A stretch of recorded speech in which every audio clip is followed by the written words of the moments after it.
The road leading into Ravenwood Hollow twisted through the dense forest like a serpent, its cracked surface long reclaimed by tangled roots and tufts of weeds. The town itself, hidden behind curtains of mist and ancient pines, was the kind of place that maps barely acknowledged and GPS signals refused to penetrate. It had a reputation that whispered through the air, carried on the wind like the cold, aching moan of something unforgotten. Few dared to venture there, and those who did often found themselves consumed by a suffocating stillness that seemed to seep from the very soil. Tonight, as the moon cast its sickly glow through gaps in the dense canopy, a single set of headlights cut through the dark. Olivia Fairbanks gripped the steering wheel with trembling hands, every instinct screaming at her to turn back. The unease had set in hours earlier, the moment she turned off the main highway. It had grown stronger with every mile, every minute that passed without another car in sight. But she couldn't stop now. Her sister, Becca, had vanished 6 days ago, and the last call she made came from here, Ravenwood Hollow. A chill swept through the car despite the heater's feeble attempts. Olivia shivered, glancing in the rearview mirror more often than necessary, half expecting to catch sight of shadowy figures lurking just out of reach. The road narrowed, the trees closing in like conspirators sharing a secret. Her pulse quickened as the first dilapidated rooftops emerged from the fog. The town appeared suddenly, its cracked facades and shuttered windows illuminated by the cold glow of the moon. Buildings leaned with exhaustion, their wooden frames scarred by age and neglect. Signs swung in the breeze, the creak of rusted hinges breaking the silence. Ravenwood Hollow was a place that time had abandoned, and yet, as Olivia's tires crunched over the gravel street, she felt as if 1,000 unseen eyes turned in her direction. She parked the car in front of what appeared to have once been a general store. Its windows were opaque with grime, the lettering above barely decipherable. Jenkins Mercantile, it read, but the letters had faded into a ghostly suggestion of their former selves. The oppressive quiet pressed against her ears as she stepped out, and a sense of foreboding thickened the air. "Subscribe to my channel for more horror stories," Olivia muttered under her breath, a habit she picked up during her days as a true crime podcaster. It was her way of trying to cut the tension, but here it fell flat and was swallowed by the void. Her flashlight sliced through the gloom, its beam revealing narrow alleys and broken glass glinting like jagged teeth. She started walking, the soles of her boots crunching over debris and dirt. "Becca," she whispered, as if the sound of her own voice might conjure her sister from the darkness. A noise. It came from up ahead, a low, rhythmic tapping that halted her mid-step. Her breath caught in her throat as the sound grew louder, more insistent, echoing off the buildings until it was impossible to tell its source. She swung the flashlight wildly, the beam jittering as her hand quaked. Nothing. Just empty windows, lifeless as the eyes of long-dead mannequins. "Olivia." The voice was barely audible, like a memory whispered into the night. It came from somewhere behind her. She spun around, heart slamming in her chest. The street lay silent once more, the fog thickening as if to obscure whatever might have been there. But she wasn't alone. She felt it, a presence so palpable that her skin crawled with the sensation of being watched. With each step she took deeper into Ravenwood Hollow, the feeling intensified. The town breathed around her, shifting, adjusting, like a creature woken from slumber. A shadow moved at the periphery of her vision. She turned to find a wooden door swaying on its hinges, leading into what once might have been a bar. The peeling paint above it read, "The Rusty Nail." Olivia approached cautiously, peering inside. The room was shrouded in darkness, tables and chairs overturned, bottles shattered. A bar counter stretched across the far side, its surface gouged by deep, parallel scratches. Her stomach twisted as she recognized the faint, coppery scent lingering in the air. She stepped inside, the floorboards groaning beneath her weight. "Is someone here?" Her voice, firm and steady for the recording equipment clipped to her chest, belied the icy dread coiling within her. A sudden crash sent her scrambling backward. A chair toppled in the corner, rolling before settling to a stop. She directed her flashlight at it, the beam casting jagged, restless shadows that seemed to crawl across the walls. She backed toward the door but paused when she heard it again. Olivia. This time, it was louder, more urgent. It wasn't her imagination. The voice was unmistakably Becca's. "Becca," she shouted, her fear momentarily forgotten. She took another step forward when something shifted behind the bar. The beam of her flashlight wavered as she struggled to keep it steady, and that's when she saw it, the shape of a figure hunched low, obscured by the shattered glass and wooden debris.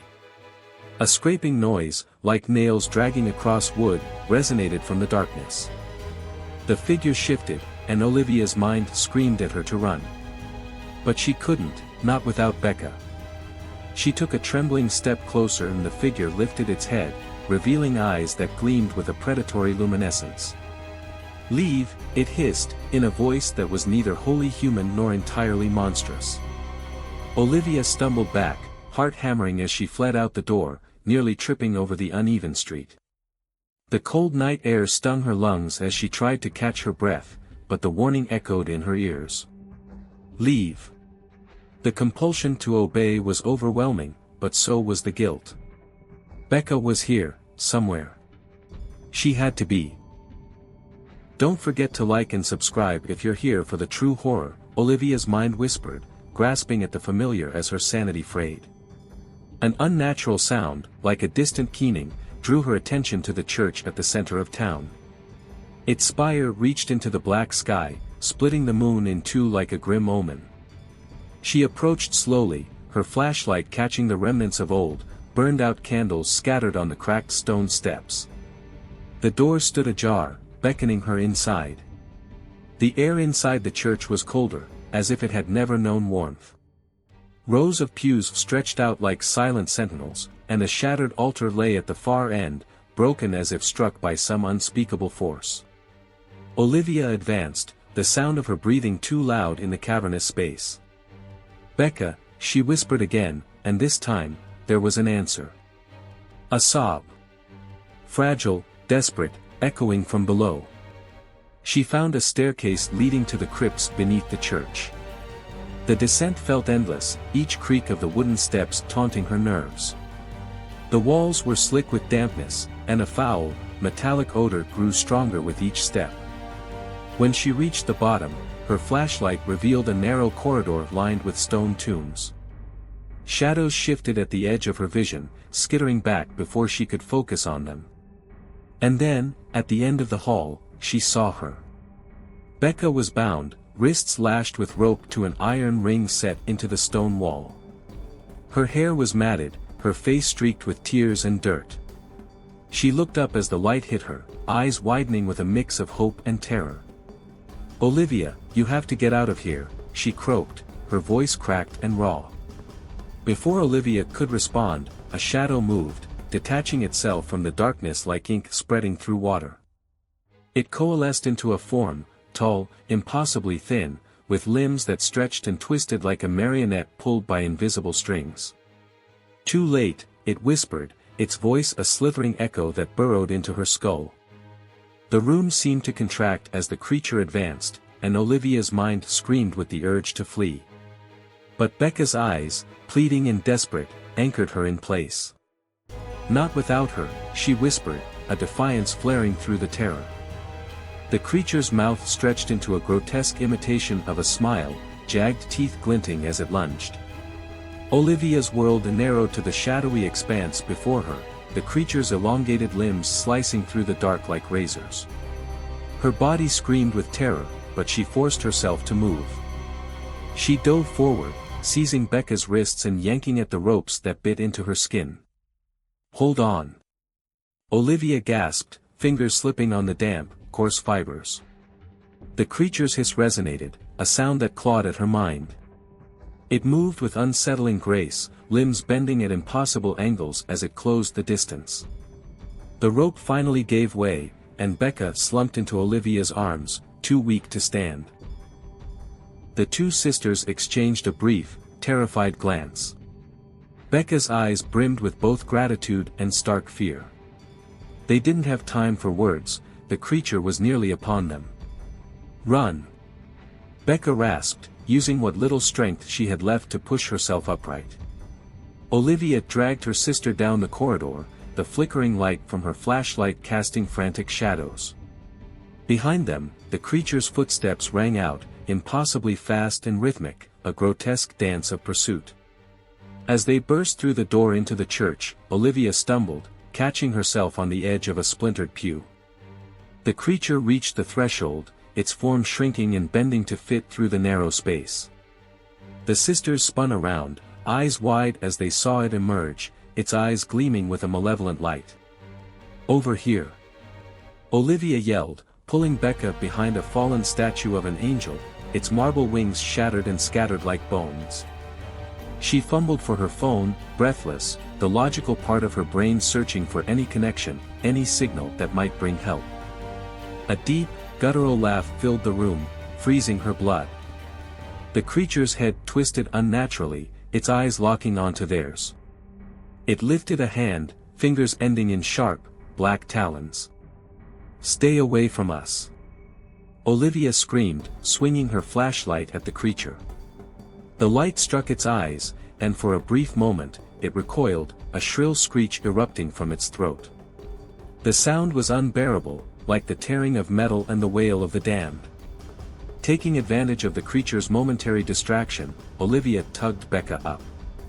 They bolted toward the entrance, lungs burning, every step a battle against the numbing terror that threatened to paralyze them. "Keep going," Olivia urged, her voice cracking as they reached the outer steps. The cold night air wrapped around them, sharp and biting, but it was a relief compared to the crypt's suffocating darkness. They ran down the street, the uneven gravel threatening to twist their ankles, but the adrenaline coursing through their veins propelled them forward. Behind them, the church door burst open with a crash, and that terrible, inhuman shriek filled the air once more. "We have to get to the car," Becca said, her voice barely above a whisper, raw and desperate. They rounded the corner, Olivia's car in sight. Her keys fumbled in her hand, slipping through her fingers as panic surged. She dropped them onto the gravel with a sharp clatter. "No, no, no," she muttered, frantically groping in the dark. Becca bent to help, her fingers brushing against Olivia's. They found the keys at the same time, the metallic sound of their grasp echoing like a gunshot in the silence. The creature rounded the bend, its limbs outstretched, its eyes burning with cold fury. Olivia shoved the key into the ignition, the car roaring to life just as the thing reached the hood. It slammed a clawed hand down, denting the metal with a screech. "Go!" Becca screamed. The tires spun in the gravel before gaining traction, and they shot forward, the creature's eyes glowing in the rearview mirror as it watched them vanish into the night.